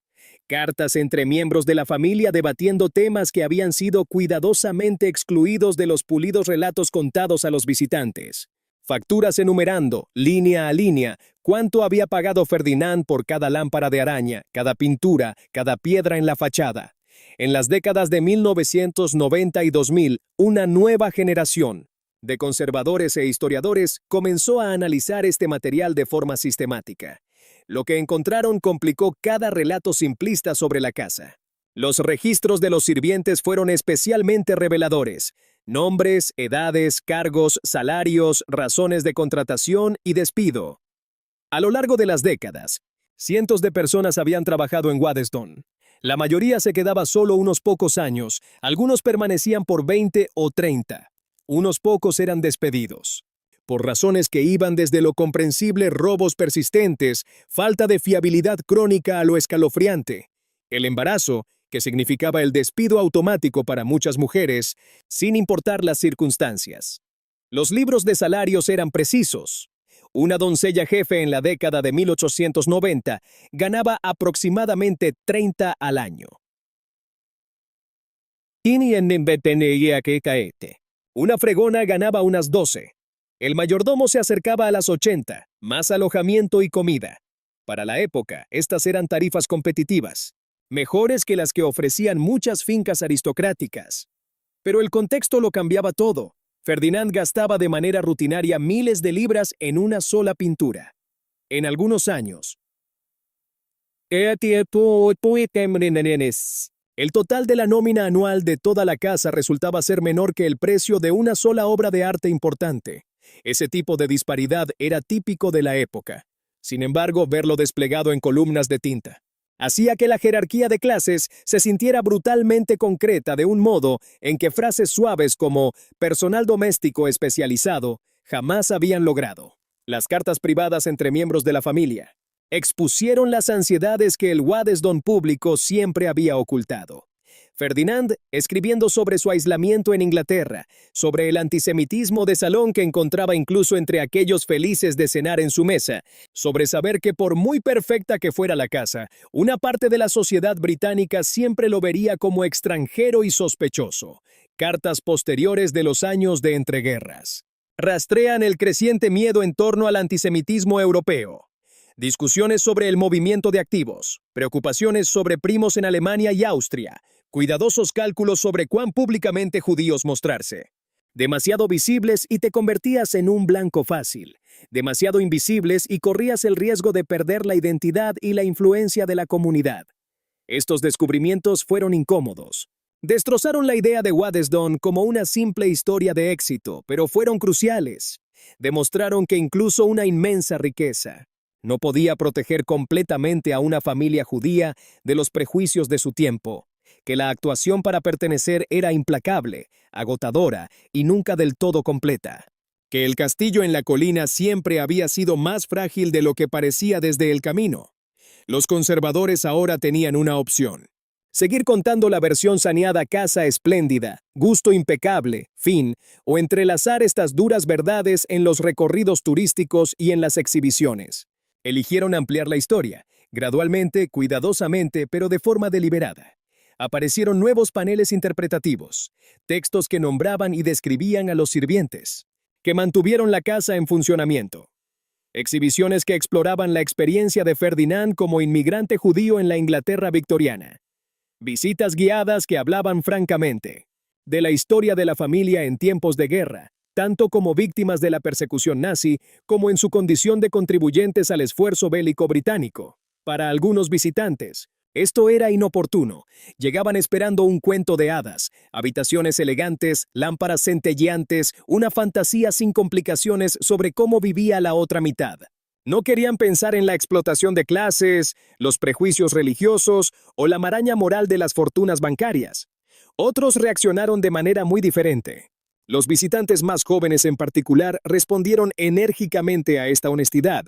Apreciaban que la casa no estuviera fingiendo, que reconociera la labor del servicio, que diera nombre a los prejuicios que Ferdinand había enfrentado, que se atreviera a preguntar qué había costado toda esa belleza y quién, en última instancia, había pagado por ella. Waddesdon comenzó a trabajar con académicos, cuyos temas antes había evitado, historiadores del trabajo que estudiaban el servicio doméstico victoriano, investigadores documentando el antisemitismo en Gran Bretaña, especialistas en la historia de la desigualdad de la riqueza, y la vieja aristocracia financiera. La casa abrió sus archivos e invitó a hacerse las preguntas difíciles en lugar de esquivarlas. Algunos hallazgos sorprendieron incluso a los conservadores. Evidencia de que Ferdinand, en ciertas cuestiones, era más progresista que muchos de sus pares, apoyando la educación de la mujer, financiando becas y proyectos cívicos. Junto a eso se sentaba la evidencia de la crueldad cotidiana enquistada en el sistema que habitaba, sirvientes despedidos sin referencias por infracciones menores. Efectivamente incluidos en una lista negra, vidas trastocadas por decisiones tomadas en un instante por empleadores que nunca verían las consecuencias de sus actos. La participación continua de la familia Rothschild hacía que estas revelaciones requirieran tacto. Esta seguía siendo, en un sentido importante, su historia. Sin embargo, en su honor hay que decir que la familia respaldó en gran medida este enfoque más honesto. Entendieron que el verdadero respeto proviene de contar la historia completa, no solo los fragmentos aduladores. La decisión de Dorothy de Rothschild de involucrar al National Trust había hecho posible esta evolución. Una vez que Waddesdon dejó de funcionar como una residencia privada para satisfacer las necesidades actuales de la familia,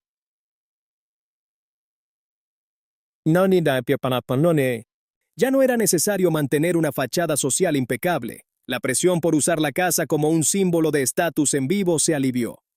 Lo que quedó fue historia, desordenada, moralmente ambigua y profundamente reveladora. El tipo de historia que se resiste a tener héroes y villanos simples, y en su lugar muestra a personas reales tomando decisiones difíciles dentro de estructuras que limitaban a todos, pero que atrapaban a algunos con mucha más fuerza que a otros. Waddesdon no estaba sola en este ajuste de cuentas.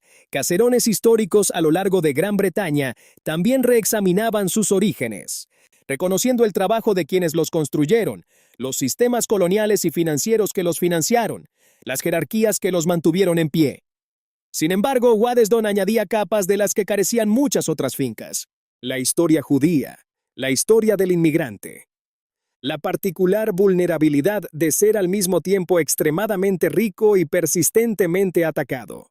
La forma en que el antisemitismo y la clase moldearon cada decisión, incluso para aquellos con recursos asombrosos. Las visitas cambiaron, las exposiciones viraron de enfoque, la casa se enfocó menos en celebrar críticamente la riqueza heredada, y más en examinarla, desarmarla, comprender su mecánica y sus consecuencias. Y preguntar qué lecciones nos deja atrás. Algunos visitantes todavía vienen simplemente para ver habitaciones hermosas, lo cual está bien.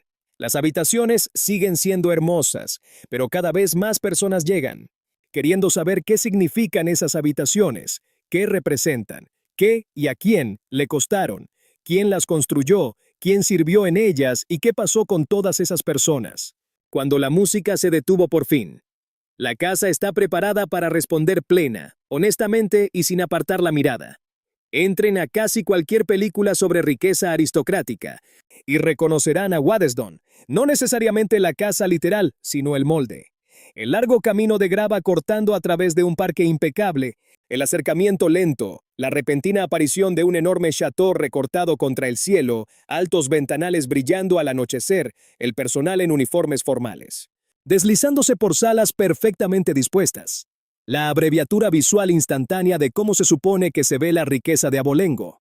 Waddesdon ayudó a inventar ese lenguaje visual, antes de que existiera el cine. Una vez que llegaron las cámaras, el patrón que Ferdinand creó se convirtió en el modelo que todos copiaron.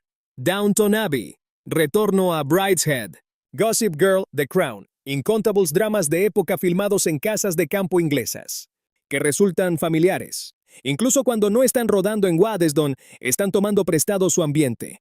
Fachadas de estilo francés, escalinatas majestuosas, terrazas formales, interiores organizados como un catálogo de estilo de vida para fortunas heredadas. El aspecto está tan arraigado, que parece natural, inevitable, como si las grandes fortunas siempre se hubieran expresado a través de piedra renacentista francesa, céspedes recortados y sirvientes silenciosos. Pero no ha sido así. Este aspecto fue inventado cuidadosamente por personas como Ferdinand que necesitaban demostrar un punto. La aristocracia inglesa ya tenía su propia gramática arquitectónica. Cajas georgianas, villas paladianas, auténticos castillos medievales. No necesitaban imitar a Francia. Sus casas anunciaban un linaje, no el buen gusto. La arquitectura decía: hemos estado aquí desde hace más tiempo del que nadie pueda recordar. La generación de forasteros a la que pertenecía Ferdinand no podía afirmar eso, así que hacían afirmaciones diferentes. No un antiguo linaje de sangre, sino un gusto impecable. No siglos de herencia, sino el dominio de la cultura. No decían: siempre hemos estado aquí, sino: comprendemos Europa mejor de lo que creen. El estilo Chateau francés era perfecto para esto. Decía: conozco también los códigos de la civilización, que puedo extraerlos del Loira y replantarlos en una colina inglesa. Funcionó con tal eficacia que se convirtió en el molde global. Los magnates estadounidenses de la Edad Dorada copiaron la estrategia. Los Vanderbilt construyeron Biltmore en Carolina del Norte, un chateau francés aún más grande, modelado intencionalmente sobre las casas del Valle del Loira. Los Astor, los Rockefeller, el resto de las fortunas industriales, se inclinaron hacia los estilos europeos que gritaban sofisticación en lugar de dinero de la frontera. Estaban haciendo exactamente lo mismo que había hecho Ferdinand: usar la arquitectura como curriculum vitae, convirtiendo edificios en credenciales que decían: esto no es solo efectivo, esto es cultura.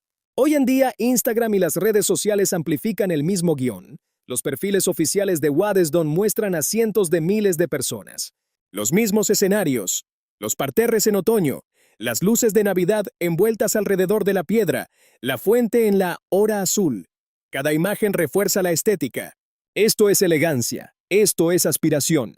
Así es como debería verse el éxito. Lo que esas publicaciones rara vez muestran es todo lo que acaban de recorrer a lo largo de 13 capítulos. No muestran a Ferdinand caminando por la casa de noche, consciente de que el edificio nunca compraría del todo la pertenencia que deseaba. No muestran a los sirvientes arrastrándose fuera de la cama antes del amanecer, para asegurarse de que el lujo pareciera no requerir esfuerzo a la hora del almuerzo. No muestran las caricaturas antisemitas, las casas confiscadas, las reuniones familiares de emergencia sobre rutas de escape. Cuando Europa se volvió letal, la estética es deslumbrante. El contexto es implacable. Esa brecha entre imagen y realidad es de lo que siempre ha dependido la riqueza tradicional. La actuación funciona porque la mayoría de la gente solo llega a ver el disfraz. Ven la fachada, no el cálculo. Los jardines, no el esfuerzo laboral. La cena glamurosa, no la ansiedad que zumba debajo de la mesa. Saber esto no hace que Waddesdon sea menos impresionante. Si acaso, lo hace más agudo. La casa deja de ser un mero telón de fondo bonito para convertirse en un documento. Un caso de estudio sobre cómo la riqueza escenifica la legitimidad. Cómo los forasteros fabrican el sentido de pertenencia. Cómo el poder se viste a sí mismo de buen gusto.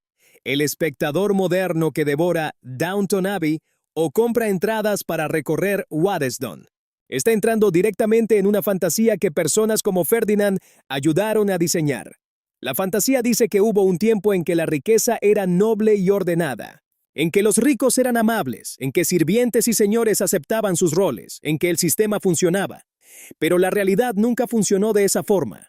Los sirvientes resentían sus limitaciones y temían el despido. Los empleadores se preocupaban constantemente por el estatus, el escándalo y el colapso.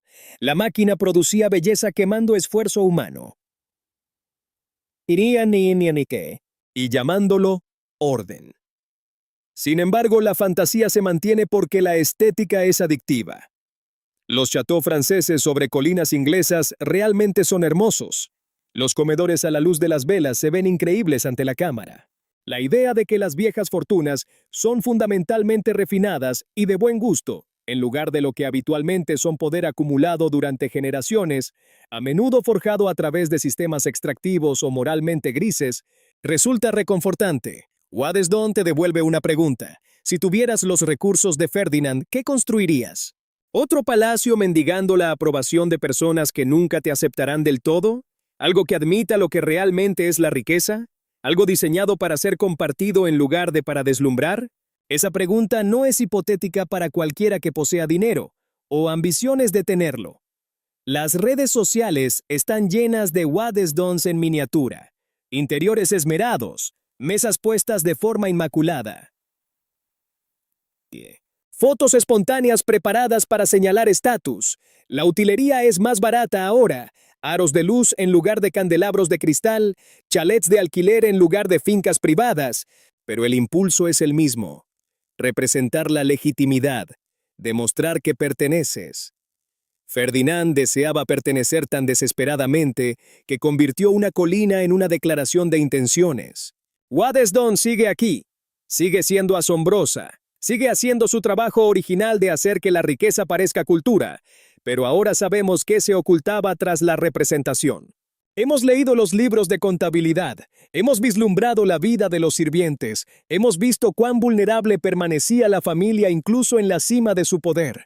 Hemos observado el mundo que le dio significado a la casa colapsar y hemos visto a la mansión sobrevivir como prueba de cargo en lugar de como una fantasía. La mansión ayudó a fijar la imagen del linaje y el dinero. En el imaginario global, la imagen es hermosa, la realidad es complicada. La belleza no anula esa complejidad, simplemente hace que sea un poco más fácil desviar la mirada. El visitante se detiene ante las puertas y mira hacia atrás una última vez. Lo que Waddesdon ofrece ahora es algo a lo que Ferdinand nunca aspiró, pero que tal vez sea más valioso de lo que él imaginó. No una fantasía pulida de perfección, sino una mirada lúcida a la complejidad. No un santuario a las viejas fortunas, sino un lugar para aprender qué era en realidad la aristocracia financiera y qué hizo. La casa enseña lecciones incómodas, que la riqueza no garantiza la seguridad, que la aceptación comprada a través del artificio es frágil y agotadora, que la belleza suele asentarse sobre trabajo invisible, que los sistemas pueden explotar a las personas. Incluso cuando algunos de los individuos dentro de ellos tienen buenas intenciones, que se puede ser poderoso y vulnerable al mismo tiempo, y que esta tensión puede dar forma a épocas enteras. Pero la casa también transmite un tipo de esperanza más sosegada, porque Waddesdon no se congeló en el papel que Ferdinand le otorgó. Dorothy de Rothschild eligió la preservación por encima de la comodidad privada. Los conservadores eligieron abrir los cofres en lugar de dejarlos acumular polvo. Archivistas e historiadores eligieron contar historias que van más allá de la superficie dorada. Historias sobre sirvientes y refugiados, sobre el prejuicio y la resistencia, sobre errores de cálculo y reinvenciones. Ese giro apunta a algo importante. La riqueza heredada y las estructuras heredadas no tienen por qué repetir los mismos patrones para siempre. Pueden ser replanteadas, reutilizadas, convertidas de herramientas de exclusión y ostentación en herramientas para la memoria, la crítica y la comprensión. El visitante se marcha con una pregunta, que Ferdinand nunca tuvo que enfrentar en estos términos, pero que nosotros sí debemos hacerlo. ¿Qué tipo de futuro estamos construyendo? ¿Uno que copia este guión? Actuando la legitimidad de la riqueza, manteniendo el trabajo oculto y a la belleza suavizando cada aspereza, o uno que toma lugares como Waddesdon como lecciones. En lugar de como planos, un futuro que llame a las cosas por su precio y exponga quién paga por ello. Que intente crear belleza sin explotación, que trate los recursos como algo a compartir, no simplemente como algo que amurallar tras fachadas de piedra y puertas cerradas. Waddesdon no puede responder esa pregunta por nosotros, pero sí puede hacer que la pregunta sea imposible de ignorar. El sol cae por debajo del horizonte. Las luces de la casa parpadean y se encienden, eléctricas. Siguen siendo espectaculares, siguen haciéndose eco de la antigua victoria de Ferdinand sobre la oscuridad literal. Solo que ahora entendemos sobre qué caen esas luces. No solo sobre una elegancia escenificada, sino sobre la evidencia misma.